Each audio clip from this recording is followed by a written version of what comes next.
Welcome back to the Baco Motorsports Power Hour. I'm Mike Griffith. We're in the Auto Club Famoso Raceway segment. And Blake Bowser. I'm here. How are you doing, Blake? I showed. Blake showed up. One of three track operators showed up today, so we give Blake a hand for showing up. Well, we're off this weekend, so I got a little bit of time. He's off, which I'm surprised you're not in Hawaii or in Carlsbad or in Catalina. Getting ready to go to out Vegas on the next yacht. week.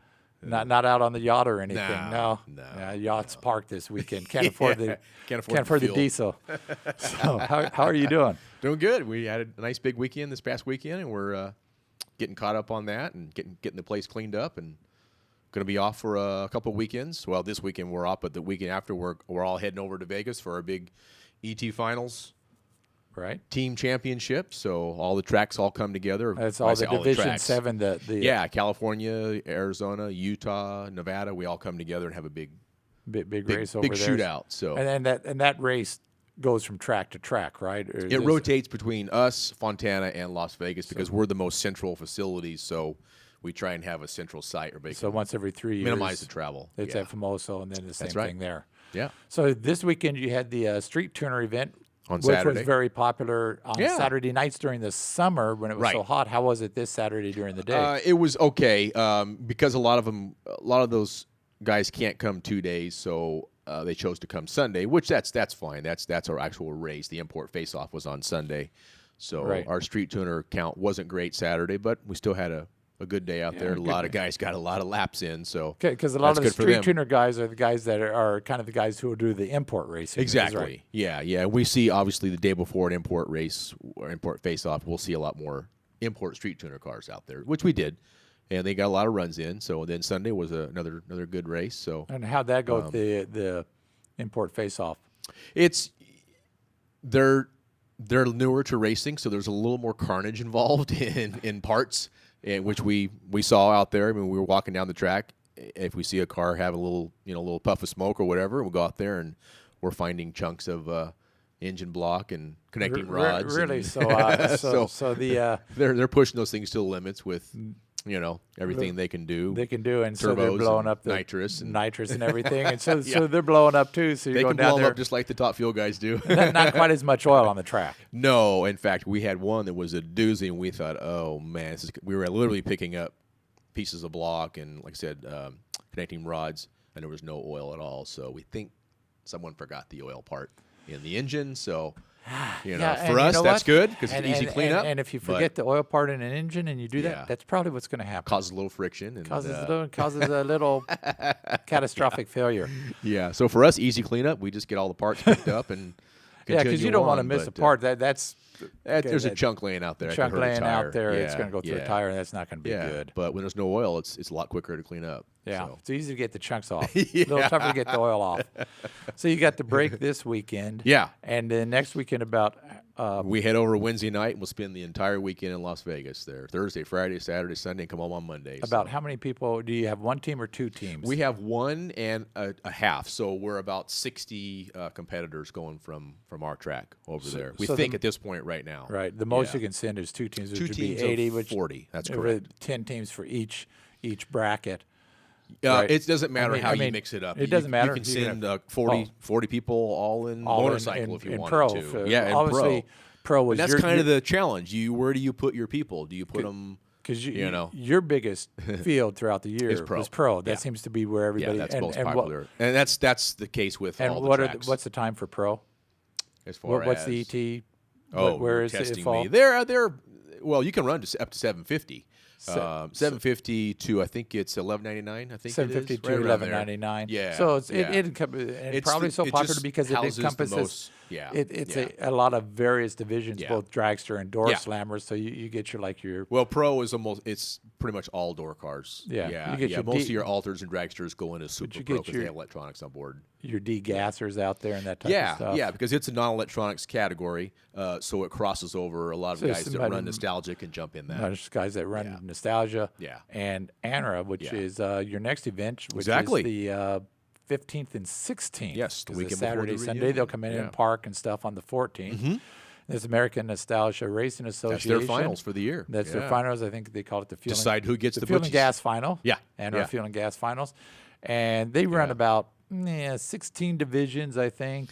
Yeah, what, roughly four, including junior dragsters. 4 juniors, then the... They ran all the Nostalgia Eliminator, 1, 2, and 3. Yeah, ABCD. All the gassers, rod, including Sportsman, E-Gas. Open wheel, Yeah, and hot rods. So, and then the junior comp category, too. It's actually 5 juniors. So, and they've been getting around 300 cars? We're about 300 for the year on about average. 300, which is a pretty good average. And the weather's usually good in October, so good and chance. it's the weekend before the reunion, so a lot of guys can run 2 weekends in a row. Right. The A-Gas and Nostalgia 1 guys can stay over and run so again. the Nostalgia A-Gas and the Nostalgia 1, a race and a bit of a warm-up. And if you just tow one way and drive your vehicle back, you can leave it. That's right. For the week there. Yeah, leave it out. Have to leave it out front in the front lot because they got to redo the striping the pits and get all that set up for the vendors and the swap meets. You might not want to leave it in the front lot. Well, most of them just stay out there. Do they? When we come back in on Wednesday, so we're done on Sunday, and they come back in on Wednesday. A couple nights out there. so you're just going into town to eat and just hanging out there and basically camping at Formosa. That's right. and then that brings us. We'll get back to ANRA in a little bit, but after ANRA is the 25th annual NHRA California Hot Rod Reunion, the big one, the 25th annual. Yeah, and they're all coming. Just got a text from Cruz Pedregon. He's getting ready to thinking about loading up and coming out to it. So. He's having some fun Cruz, with his nostalgia car. he needs to have some fun in the nostalgia car. Yeah, because he's not having much fun on the NHRA make the circuit. countdown. He didn't make the countdown. He's struggling to get win rounds. Yeah, but I don't know. He's been struggling in the nostalgia stuff too. So he hasn't had much luck out here. So I think he wants to come out here and redeem himself. So that's the thing he wants to do. And that car's ready to run. It runs everywhere else. It's amazing. Really? I see him run at different places, and that car hauls butt. But he comes out here and just doesn't quite get down the track. Yeah, so I think he wants to make that happen. We went through the first 3 slides here were ANRA type of cars, and then we had Tony Bartone right there. Was a shot of, that's Tony Bartone. Tony, there. and boy, great shot by Tommy LaForce, and this is Adam. Yeah. And it comes down to points for the Hot Rod Reunion. There's Crable's no mystery here. Up, Chris Crable won the March meet, and he's got this thing locked up. He's already the champion. Salt Lake, I think he won. Yeah, they got it locked up. Yeah, that's the Bucky's outfit out of Washington. And when they first started Nostalgia Funny Car Racing, Bucky was a heavy hitter. Yeah. Well, he drove originally for Steve Pluger. Right. Steve Pluger had his cars. Bucky drove for him. Bucky Austin. And then got his own team going. And they've got that Nostalgia Funny Car thing wired there. Yes, they do. But in the Hot Rod Reunion Series, the Tony Bartone, 273 points coming into this race. Jim Murphy, 265. Adam Sorokin, 263. Folks, that's one round. If anybody has a good weekend, their guys don't have, or if they a couple rounds difference, if they go out early, it could be, anybody's championship right there. And still with a shot, the March meet winner, Rick Williamson. At 244. He's only 2 rounds back. So they've all got don't shots. Forget, it's an 8-car field, and there's going to be probably 14 or so front motor cars. So possible, I hate to say it, but someone could not even qualify for that. Oh, you see this? Are they getting 3 shots this year or 2? They get 3. I'm sorry, 1 Friday. You know what? Check the schedule. I know funny cars get 3. I think it's 1 and 2. They don't run their first round. 1 Friday, 2 Saturday. They run their first round on Sunday. So funny cars are the opposite. 2 qualifiers Friday, 1 Saturday, first round Saturday night. Sunday. So they do get 3 shots. And past Hot Rod Reunions, they've only had 2. It's only been 2. Yeah. And you're running a fuel car with only 2 chances to get down a quarter mile, and you're trying to go fast. Yeah. It's not easy especially now that it's an 8-car field. If you have one little hiccup, you've lost that round. As Jim Murphy was out testing at the a couple weeks ago. Yes.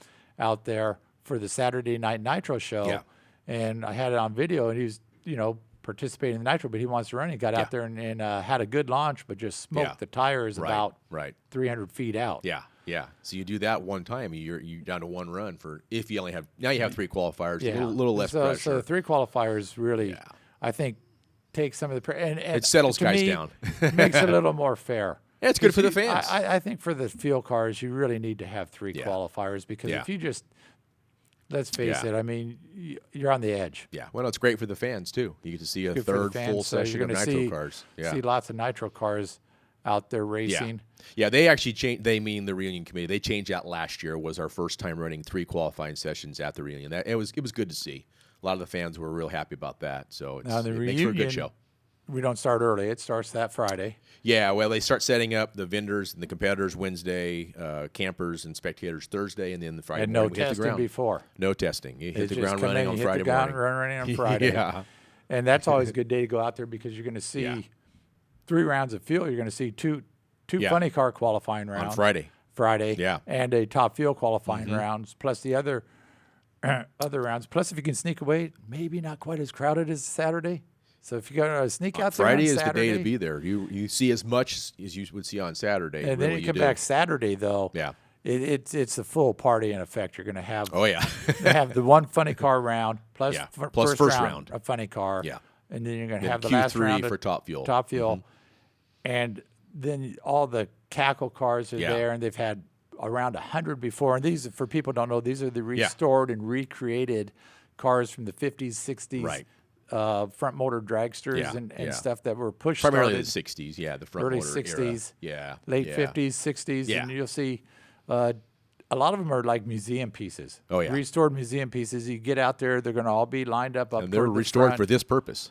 Yeah, and in past years they've push started them Yeah. and down in front of the stands, but Right. making a change this year, no push start.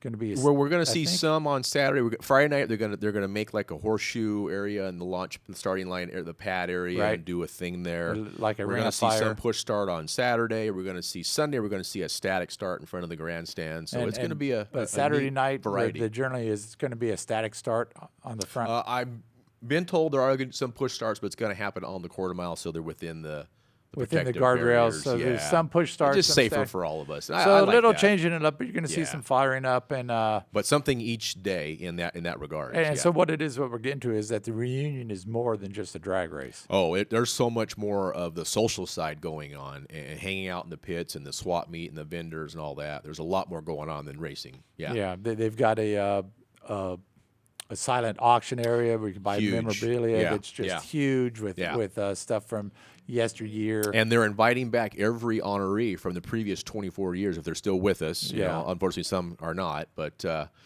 so anybody who's been an honoree the previous 24 events are all being asked to come back, and they're going to honor them throughout the entire weekend. So you're going to see them all. I mean, they're all going to be there. You know, Snake and Mongoose and Garlits, hopefully. Anybody who's been an honoree is invited back, so it'd be great to see all them. Yeah, what this was basically started to honor Yeah. the guys, the pioneers of drag racing, so to Yeah. speak, and then Yeah. it just grew from a kind of a This small actually event was into conceived at a funeral. Yeah. Steve Gibbs said, I'm tired of seeing my friends at funerals. We need Yeah. to get together for another reason. And that's what the reunion started as. They just said, we get together once a year for something more than people who are unfortunately passed away. So that's how it began. And they were going to do it one time.